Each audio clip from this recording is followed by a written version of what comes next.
Hello दोस्तों, welcome back to the channel logic decode. मैं हूं रिदम मेहमानी और इस वीडियो में हम कोई नया पाइथन का टॉपिक नहीं पढ़ने वाले हैं, बट हम समझेंगे कि कैसे हमको जो भी हम कोडिंग वगैरह पढ़ रहे हैं, अभी तक कर रहे हैं, कैसे उनको हम अच्छे से कर सकते हैं और इसके बाद क्या। तो पहले मैं आपको ये बताना चाहूँगा, इस वीडियो में अभी मैं जो भी बोलने वाला हूँ वो मेरा तरीका है और ये कहीं भी नहीं लिखा है कि सिर्फ लाइफ में काम करने का एक ही तरीका होता है। बहुत सारे तरीके हो सकते हैं, किसी को कोई तरीका पसंद है, किसी को कोई। ये पर्सनल कुछ मेरी टिप्स है जो मैं प्रोग्रामिंग एंड कोडिंग के लिए यूज़ करता हूँ, जो मैं आपके साथ शेयर करना चाहूँगा, जो हो सकता है आपको हेल्प करे। तो पहले तो मैं आपको बता दूँ कि इस पाइथन कोर्स का ये लास्ट वीडियो है, मतलब जो हमने बिगनर्स पाइथन कोर्स किया था। हो सकता है आपको ऐसा लग रहा होगा कि इसमें तो हमने कुछ सीखा ही नहीं, बहुत कम चीज़ें थी, बहुत छोटी चीज़ें थी।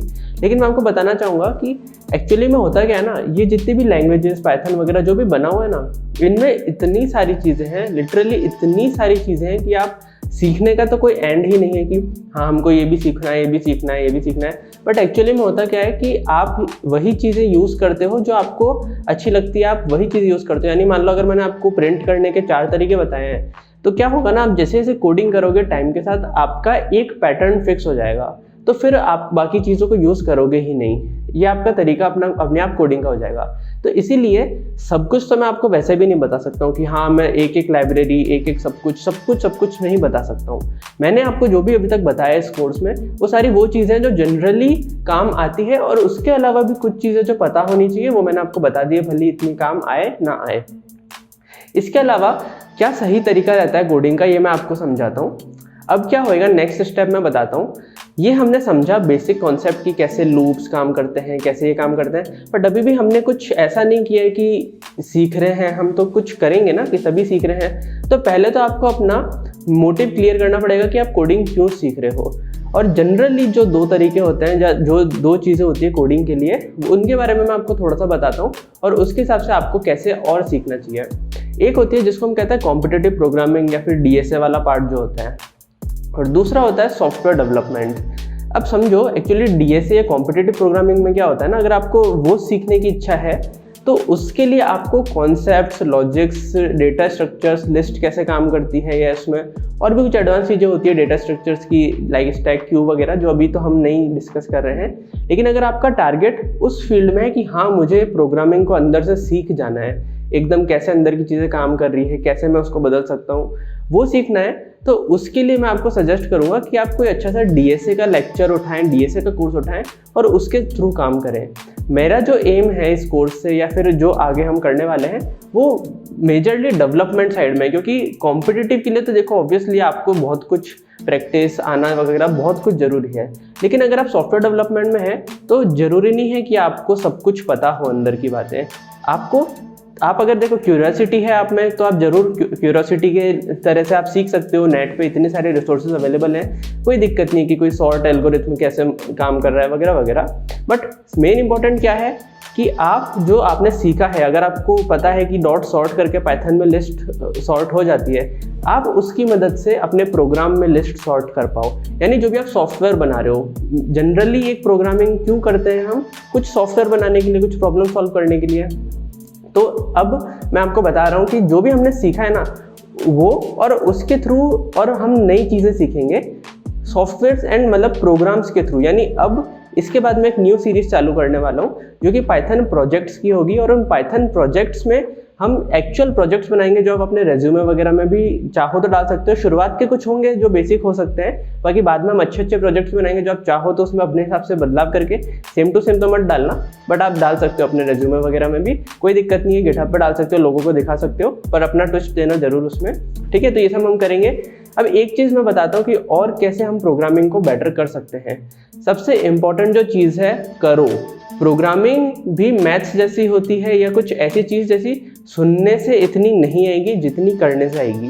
क्योंकि अगर मैंने मान लो यहाँ पे 2 लाइन लिख के बताई, जब तक आप वो 2 लाइन अपने हाथ से अपने कंप्यूटर में नहीं लिखोगे ना, आपको नहीं पता पड़ेगा कि कहाँ दिक्कतें आ सकती है। सही तो सबको पता होता है, हाँ प्रिंट ABC लिखा तो ABC प्रिंट होना चाहिए, लेकिन मान लो आपने एक स्पेस कहीं कुछ गलत दे दिया, कॉमा गलत दे दिया, जब तक वो चीज़ हाथ से नहीं करोगे सीख नहीं पाओगे, क्योंकि गलतियों से ही सीखते हैं। तो गलतियाँ करो, गलतियाँ करने के लिए कोडिंग खुद से करो। जनरली क्या होता है, मेरे साथ भी कभी कभी होता है, लेकिन ज़्यादातर क्या हमको सही करना होता है कि जब हम कोई कोड देख रहे हैं, कोई वीडियो देख रहे हैं, तो अगर मान लो आपको लगता है कि हाँ ये तो इजी है या हो सकता है, ठीक है मैं याद रख लूँगा वगैरह, तो आप करके नहीं देखते हो। आप सोचते हो ठीक है वीडियो देख ली, समझ आ गया, जब कभी काम आएगा तब करेगा, लेकिन ऐसा नहीं होता है। मैं आपको बताना चाहूँगा कि जब भी आप ऐसे वीडियो देखते हो ना, कुछ टाइम तक हो सकता है आपको वो चीज़ याद रह जाए, समझ में आ जाए, लेकिन जब तक आप हाथ से नहीं करोगे ना, एक टाइम आएगा आप उसको भूल जाओगे।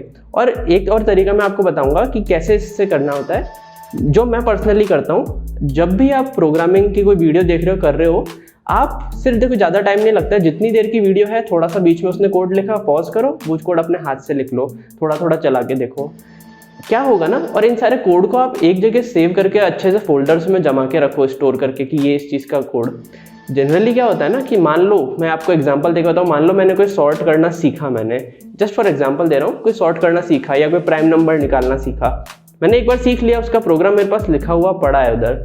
अब क्या होगा ना, बाई चांस जब मैं कभी आगे आने वाले कुछ टाइम में कोई भी सॉफ्टवेयर डेवलप कर रहा हूँ, वहाँ मुझे ज़रूरत पड़ी कि पर्टिकुलर ये चीज़ कैसे करते हैं। अगर आपने सिर्फ वीडियो देखी हुई होगी ना, तो क्या होगा कि भूल जाओगे एकदम, फिर वापस यूट्यूब पे सर्च करोगे कौन सी वो वीडियो थी या जो भी मतलब वगैरह वगैरह। लेकिन अगर आपने हाथ से कोड लिखा हुआ है, आपको तुरंत याद आ जाएगा कि हाँ ये चीज़ मेरी की हुई है, तो आप चाहो तो उस फोल्डर में जाके उस पर्टिकुलर प्रोग्राम को देख सकते हो और वहाँ से अपनी हेल्प ले सकते हो।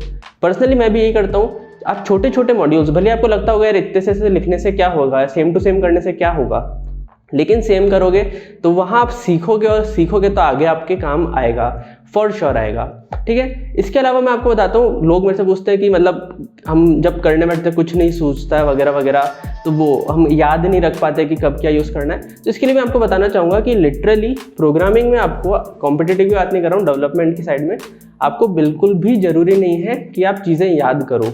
आप अगर जानबूझ के याद करोगे तो याद की हुई चीज़ भूल सकते हो, लेकिन अगर आप करोगे, आप काम ले रहे हो, मान लो कोई चीज़ है, पर्टिकुलर मेथड है या कुछ भी चीज़ है, वो आप यूज़ कर रहे हो अपने प्रोग्राम्स में, रोज़ रोज़ यूज़ कर रहे हो, रोज़ कोडिंग कर रहे हो, अलग अलग टाइप की प्रॉब्लम सॉल्व कर रहे हो, छोटे छोटे सॉफ्टवेयर बना रहे हो, आपको याद रखने की ज़रूरत ही नहीं है, वो चीज़ अपने आप आपके दिमाग में फिट हो जाएगी यूज़ करके। और जब भी आप भूलो, गूगल इतना स्ट्रॉन्ग चीज़ है कि आप सीधा गूगल करो, वहाँ पे स्टैक ओवरफ्लो वेबसाइट है, W3 स्कूल वेबसाइट है, ऐसे बहुत सारी वेबसाइट है जो आपको तुरंत गाइड कर सकती है। मैं कभी भी सिंटैक्स वगैरह याद करने की सलाह तो नहीं दूंगा, जबकि क्योंकि एक एल्बर्ट आइंस्टाइन ने एक बहुत अच्छी बात की थी कि आपको वो चीज़ याद रखने की ज़रूरत नहीं है जो आप कभी भी देख सकते हो। तो जो चीज़ आपके सामने, जब आप गूगल पे कुछ भी देख सकते हो, वो चीज़ आपको याद रखने की ज़रूरत नहीं है। बहुत बड़े बड़े हमारे ऐसे डेवलपर्स वगैरह हैं जिन्होंने ट्वीट करके बताया है कि आज भी वो एक पाइथन की लेंथ निकालने का फंक्शन गूगल कर लेते हैं, क्योंकि यहाँ पे इम्पोर्टेंट क्या है, आपको काम होना चाहिए। मेरा मानना तो ये है कि आपका काम होना चाहिए। अगर आपको वहाँ पे लेंथ निकालनी है तो होनी चाहिए, याद रखना ज़रूरी नहीं है उस केस में, जब मैं गूगल कर सकता हूँ। ठीक है, मैं ये मानता हूँ कि इंटरव्यू एंड जो प्लेसमेंट जॉब वगैरह लेनी होती है, वहाँ उस केस में आपसे उम्मीद की जाती है कि आपको सब याद हो। But as a good developer, अगर आप कोडिंग कर रहे हो खुद से, रोज़ कर रहे हो, तो याद रखने की जरूरत नहीं पड़ेगी, अपने आप आपको वो सारी चीज़ें समझ आने लगेगी। तो उम्मीद करता हूँ ये वीडियो आपको थोड़ी समझ आई होगी। फिर भी अब अगर इसके बाद क्या होगा, मैं आपको बताता हूँ कि अब एक न्यू प्लेलिस्ट बनाऊंगा मैं, जिसका लिंक आपको डिस्क्रिप्शन में मिल जाएगा, और वहाँ पे हम बनाएंगे अच्छे अच्छे प्रोजेक्ट्स, सिंपल एंड ईजी से स्टार्ट करके और अच्छे तरीके। थोड़ी सी बड़ी वीडियोस हो सकती है क्योंकि हम हर एक वीडियो में एक प्रोजेक्ट निपटाएंगे, और डेली नहीं आएगी ये वीडियो। मैं ट्राई करूँगा जितना जल्दी सारी वीडियोस डाल पाऊँ, कोई दिक्कत नहीं है। वो सारी वीडियोस आप देखो, साथ साथ में प्रोग्राम करो, तो आपको बहुत अच्छा लगेगा, आपको मज़ा आएगा, आप सच में सीखोगे, क्योंकि उसमें बहुत सारी नई चीज़ें जो प्रैक्टिकली हम यूज़ करते हैं। क्योंकि अभी तक जो हमने पढ़ा है ना, बहुत कुछ उसमें थ्योरेटिकल था, एक ही चीज़ करने के 10 तरीके हो सकते हैं। अब हम क्या करेंगे, एक पैटर्न बनाएंगे अपना, और उस हिसाब से सारे प्रोग्राम्स वगैरह सॉल्व करेंगे, छोटे से लेके बड़े तक। और इसके अलावा भी फिर भी अगर आपको लगता है कि हाँ कोई पर्टिकुलर डाउट है, कुछ पर्टिकुलर वीडियो, कोई पर्टिकुलर टॉपिक मुझे समझना है, तो आप कमेंट्स में बताओ, मैं उस टॉपिक पे वीडियो बनाऊंगा और इसी प्लेलिस्ट में जोड़ता जाऊंगा। तो इस वीडियो के लिए तो इतना ही है, मिलते हैं नेक्स्ट वीडियो की प्लेलिस्ट में हमारे पाइथन प्रोजेक्ट्स के साथ। तब तक लाइक, सब्सक्राइब और शेयर करना तो भूलना मत बिल्कुल भी। मिलते हैं नेक्स्ट वीडियोस में।